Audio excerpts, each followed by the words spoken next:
nice. I think that's the problem. Time for some hot topics, folks.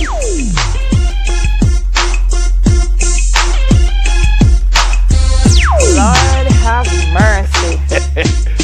Never. Remember they said, if it ain't one thing, It's another, and it's another. always so much money Why? in a country when you have it. So When we according to have we the not have it Auditor for pay General, tax and we not have it for, go on, never, go on. between 2014, 2015, and 2018, 2019, there was a net accumulated shortage of more than 231,000 liters of fuel, valued at approximately $36.5 million. Woo. There is so much more There's so much more. in this story about the That state-owned bus company. unapproved staff capacity costing an accumulated 1.15 billion. That was not leveraged for operational efficiency. So they're saying not only did they have that was unapproved, them not see the 1.15 billion help the operation to become more efficient. Management exceeded the overtime budget by 728.6 million. Despite the excess staff capacity. So you bring on more people, And you the still doing operation is overtime. still not going and you still have overtime. They fail to advertise vacant positions, engage staff in unapproved positions. I mean, it just goes on and on. I mean, I understand that it is the Auditor General doing this, but the same question I ask every time is how come it gets this bad before somebody realizes something not go on, you know? Look at that. State-owned bus company racks up 1.15 billion in unapproved staff and overtime costs. It really, and then... So who approved the unapproved?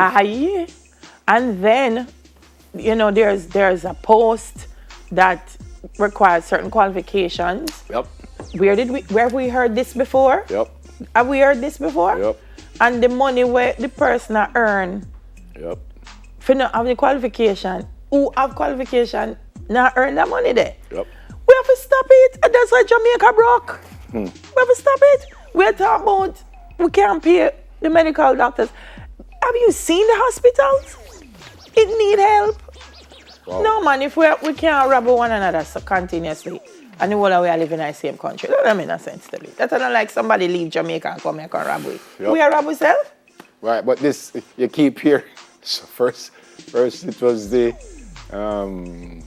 Petra Jam, Yeah. Ministry of Education, JUTC. See?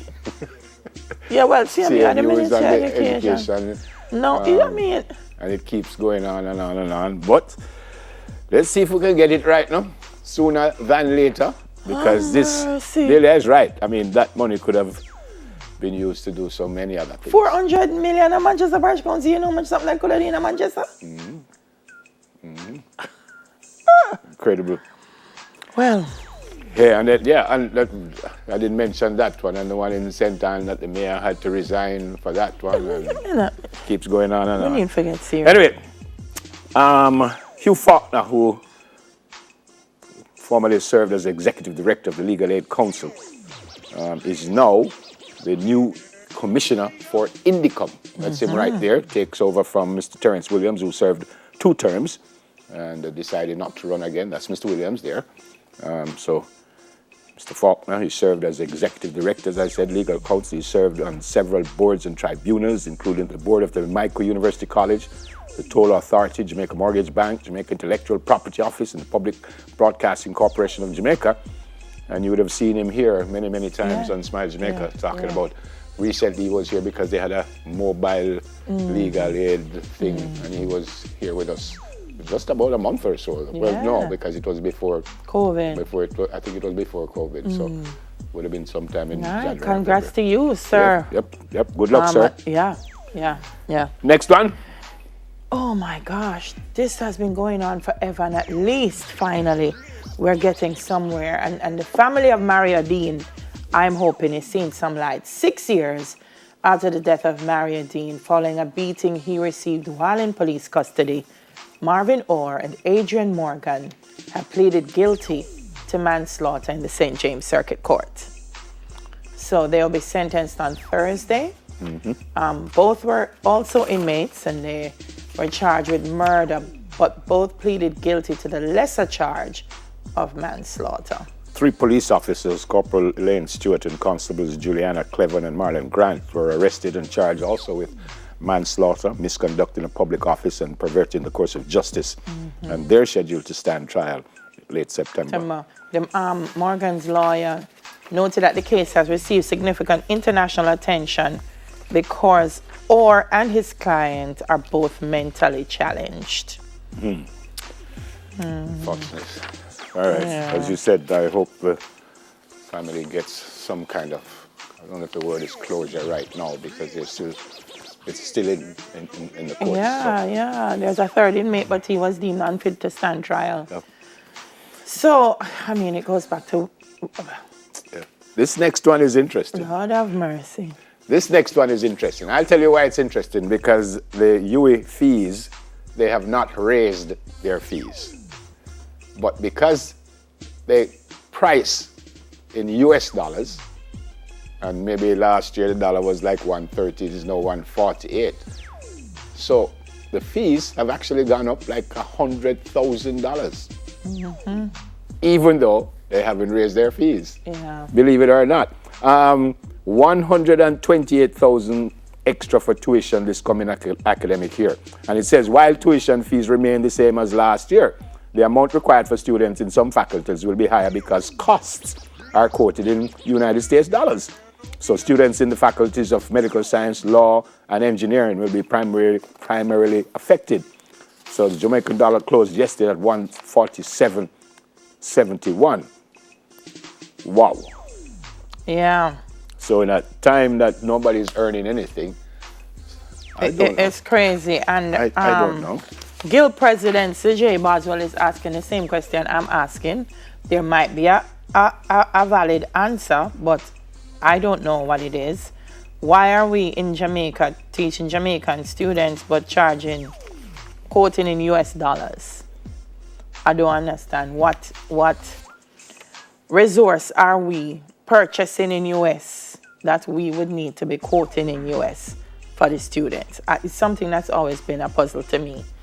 Even if them it's in CARICOM money or something, but I don't know. So somebody ever gonna tell me. Yeah, the former principal, Professor Archibald MacDonald, had lobbied for a change in the policy of quoting fees for non-sponsored students in US dollars. And he says, and I quote, they, university officials, disagreed with me. He says, let me be blunt, the management of the university and the campus said, no, keep the fees in US dollars because it's too much risk to quote in Jamaican dollars. He said this back in 2018.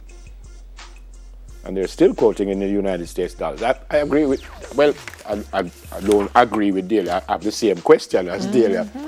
I'm not certain. I'm not certain why it's in US dollars, and I'm not certain what the risk would be if it's in Jamaican dollars. I'm not certain. Yeah. Because if you charge 100,000 Jamaican, unless you're spending money in US dollars for the facilities or whatever, then I can't understand it. But I'm not a money person, so I really don't understand. And they may, as Delia said, there might very well be a good reason for all of this, but it seems strange. Because since it's particularly those faculties, maybe there's something that they're accessing, but I don't know what that is. So I would like to know what it is. And also to look at what are the costs, since we're quoting in US, what are the equivalent fees in the US for courses like this? Oh, okay. And what do you get with that course when you pay them money there? Because some courses you pay that you get laptop, you get all kind of different things. So I just really want to know, Yui, what does this mean? Question though. Now is July. School starts when? September? Yui? Yeah. End of August. What happens if the dollar go back down? Then you don't pay the fee already? It's fee at that time. But when do you have to pay the fee if school don't start till the end of? I'm asking you. If school don't start till the end of August, you know, can pay it all the day before you go to school. I'm asking. I think even after school starts, they give you a little window. Right. So back to so my it question. would be the exchange rate at that time. Right. So if the dollar drop back down, then it. Again, I'm not a financial person, so I don't know if the dollar will drop back down. And I don't know if it will go back down that quickly. So what the people them going to know? So if you're in your Leave of third year, absence you're if in you your can't third pay. year and you can't pay it, what you going to do? You have to get a leave of absence. Which is what I think that was part of the story. You have to get a leave of absence. Yeah, I think that was part of the story. Because you can't just not turn up too. You know, you have to formally go through the system, Yeah. request a leave of absence. At and- least 10 students said they'll have to take a leave of Yeah. absence because of the increase in. And that's hard, you know, because once you leave, you drop out. You know, it breaks the rhythm of the learning. And Yeah, sometimes you get all the work and you know, but I you know, but I want want to go back again because you did that you work don't get there. your degree and Or the situation that you're in, you can't get back in. It's difficult. It's difficult. So I saw where Minister Nigel Clark announced 30 Marcus Garvey scholarships, six over 5 years for tertiary. So I mean, it stop again. But I always but encourage then students tertiary is to not go- just you. Yeah, go online, guys, and just seek out as many scholarship opportunities that you can. You itself has scholarship opportunities. And then there are some companies that just give for UA students. So if you can find some, because this COVID, And- I don't know where parents are going to find the money. And you'd have to pay the same thing whether you're going physically to school or you're learning at home. Online, You'd yeah. have to pay the same amount, no? Yeah. Whoa. Yeah. Not plenty money that long. It was plenty money from before this. It's always been a little. That's what I said. I mean, the It's- med students and the law Yeah, man, students. it's plenty money from before this. So It's to not add on cheap. this now, in the middle of the game, It's kind not of. cheap. That's the other thing I don't understand. I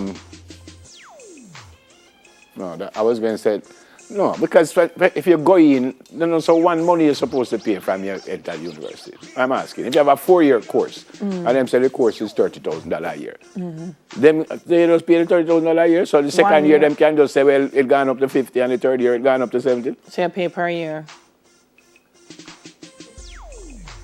You pay per year. Some people pay per semester because that's what them can afford. Plus, can you imagine the young people who live on campus, like people who have to pay not only tuition, you have to pay boarding. Yeah. Let's hope And those it who works out. don't live on and have to be paying rent Yeah, as well. and commute from Yeah, Old it's Harbour a little and bit. Raffles. It's a little bit, man. It's a little bit. Yeah. And so when they come out of school with them degree, people for pay them. Yeah, man. People for pay them. Them come out of school with them degree, and people say, "Oh, you're new and you don't pay the people them. Them spend money to go to school." Hope pay it them. works out because we need our young people to finish their courses and get their degrees and help us out. Yes. All right. Still to come, we're going to be speaking to achievement scholars about their experience in the UK, and we'll tell you traits that make a good friend. But first, we head to the newsroom for News in 5.